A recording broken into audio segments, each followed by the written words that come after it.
কৃষকের কষ্ট কেউ বুঝতে চায় না। ডালগুলো কেটে দিতে কষ্ট হচ্ছে, কারণ গাছগুলোতে ফল চলে আসছে।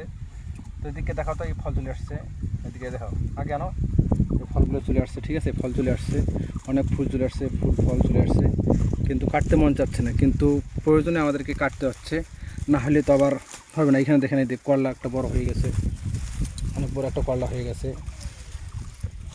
কিন্তু কাটতে হচ্ছে এই জন্যই যে গাছটার ডালগুলো এখনও উপরে ওঠে নাই, যার কারণে আমরা এগুলো কেটে ফেলতেছি।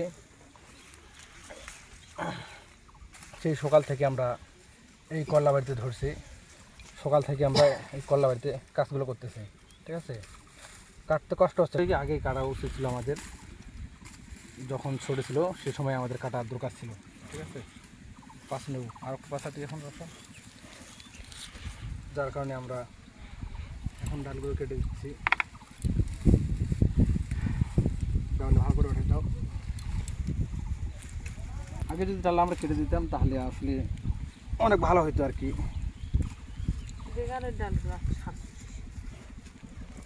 আর এগুলা অনেক সার আমাদের নষ্ট হয়েছে। এভাবে আমরা এখন ডালগুলোকে উঠাই দিচ্ছি, আমরা সুন্দর করে উঠাই দিচ্ছি, যাতে এখন ফলনগুলা ভালো হয়, সবগুলো উপরে যাতে হয়। নিচের ডালগুলা এই জন্য আমরা কেটে দিচ্ছি।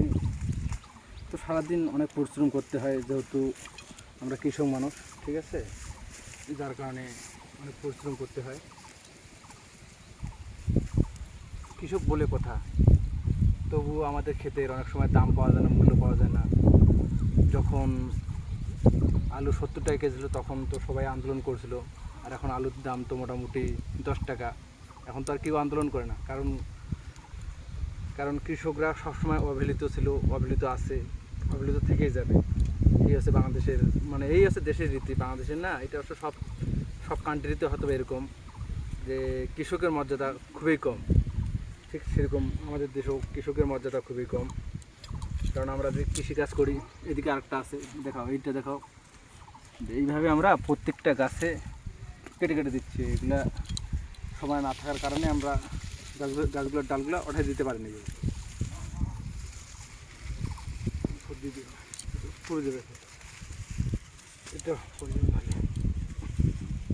ডালগুলো সব নিচে পড়ে গেছে, সব ডাল নিচে পড়ে গেছে। উপরে ডাল, এগুলো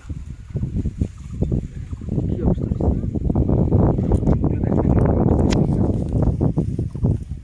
মুহূর্তে দেখা, ভালো করে দেখা। ওগুলো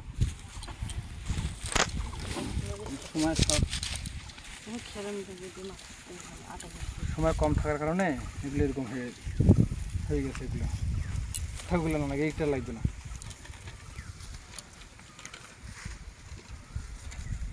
আসলে আজকে রোদও কিন্তু প্রচুর, কী বলবো, প্রচুর রোদ। দেখেন ঘামি টামি কী হয়েছে, চোখে মুখে ঝস শেষ হয়েছে আমি।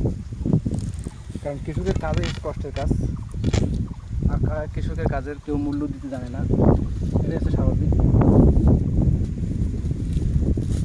আমাদের দেশে শুধু শিক্ষিতদের কদর করা হয়, কারণ তারা শিক্ষিত আর আমরা কৃষক। কিন্তু একটা কথা মনে রাখতে হবে, যে আমরা যদি ফসল না ফলাই তাহলে শিক্ষিতরা খাবে কি? আমরা যদি ফসল উৎপাদন না করি তাহলে শিক্ষিতরা কী করবে কোন? কিন্তু তবুও আমরা কৃষকরা আমরা মর্যাদা পাই না। মর্যাদা না পাই ঠিক আছে, কিন্তু সারের যে দাম বা সারের যে উদ্যোগত মূল্য, সেটা এই দেখেন, এইখানে দেখেন কত অনেক সুন্দর করলা হয়েছে। দেখেন গাছের ডাল সব নিচে পড়ে গেছে, সব ডাল দেখেন, এগুলোকে কেটে কেটে এখন বাদ দিতে হবে। দেখেন নিচে করলা ফল চলে আসছে, এখানে